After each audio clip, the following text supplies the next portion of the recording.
Bugün ben sizlerge yeni bir hikaye aytib beray ya. Ben sizlerge Qizilbekning hikayesini aytib beraymi? Burundan bir Qizilbek deb bir qizchaq bor ekan. O davomli Qizilbek kiyib yurgachga kishilar uni Qizilbek qizchaq deb ataydi ekan. Bir kuni opasi chaqirib qopti. Qizilbek do'stlari bilan sirtda o'ynayotgan ekan. Qizilbek! Ey Qizilbek! desa. Ha, mana apa deb kiribdi. Kirgandan keyin momongiz og'rib qopti qizim. Ma bolkalarni olib momongizni yo'qlab keling debdi. Shuni bilan Qizilbek naydi. Quloqi yumshoq obdan qizga. Shuni bilan Qizilbek ma'qul apa deb bolkalarni ko'tarib momisini yeyapti. Mengapti ve o'rmonliqning yoniga kelganda bir bo'ri chiqibdi. O'rmonliqdan chiqiblar. Qizilbek, nega mangdingiz? debdi. Qizilbek, yaxshimisiz bo'ri apandi? Ben momamni yo'qlab mangdim debdi. Bo'ri, vo, siz nima degan yaxshi qiz, nima degan vafodor, ha? Unda olsa, tog'ning keyinda nurg'un gullar bor. Shu gullarni opirib, momongizga bersangiz texmi xushul demasmi? debdi.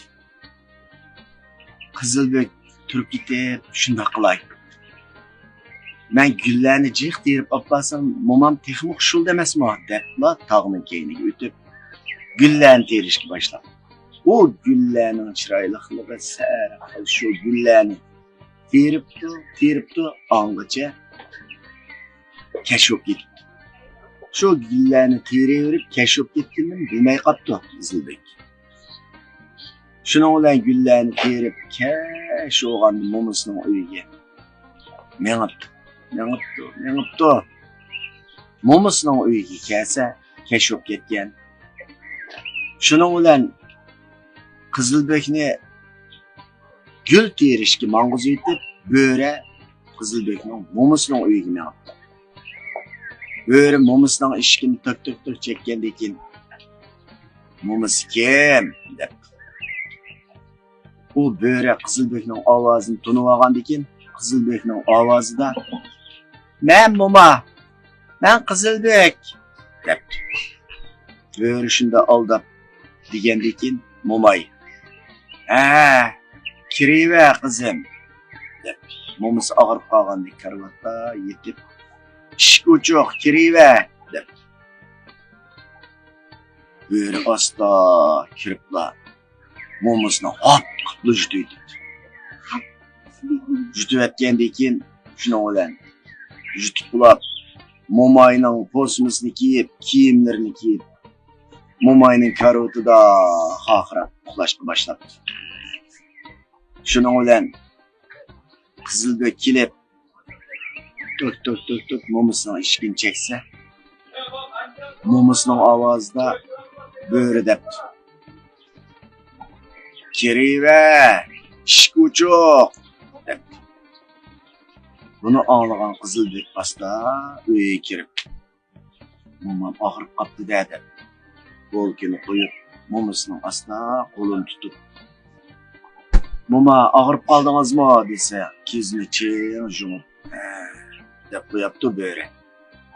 Shuning bilan Qizilbek, "Moma, sizning qo'lingiz nemandoq tuklik?" desa, shundoq tuklik" debdi.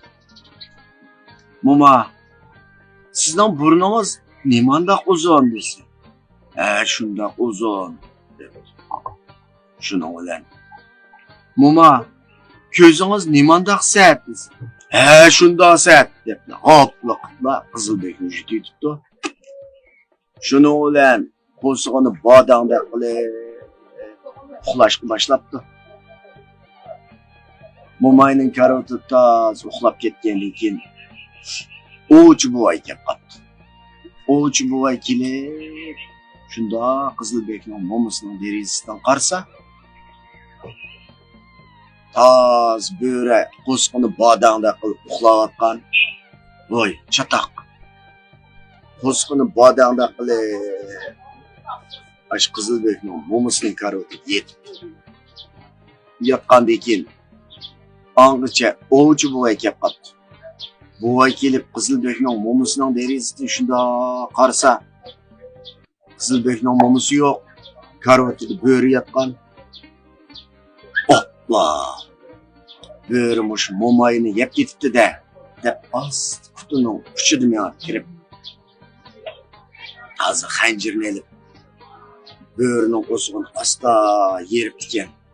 Qizilbek taq qilib sakrab tushibdi. Mo'misi voy jon, voy men tinolmadim deb asta pastga tushibdi. Angacha bo'ri uyg'onmay uxlayveribdi. Shuningli buvay toshdan birini akirib, bo'rining qo'sig'iga seliblam tikibdi. Tikib keyin bo'ri Qizilbek mo'mayilni ovchi buvay asta möhtirab qo'yadi. Bir vaqirab ekan. Bo'ri deb vaqirsa shuning bilan bo'ri shunda qochaman deb paloqqa tushib karavotdan toshni ko'tarolmay bo'ri o'ladi. Shuning bilan Qizilbek bilan mo'may shunda xo'shulab ovchi buvayga rahmat aytib uyiga qaytdi. Hikoya tugadi. Yaxshi hikoyamkan?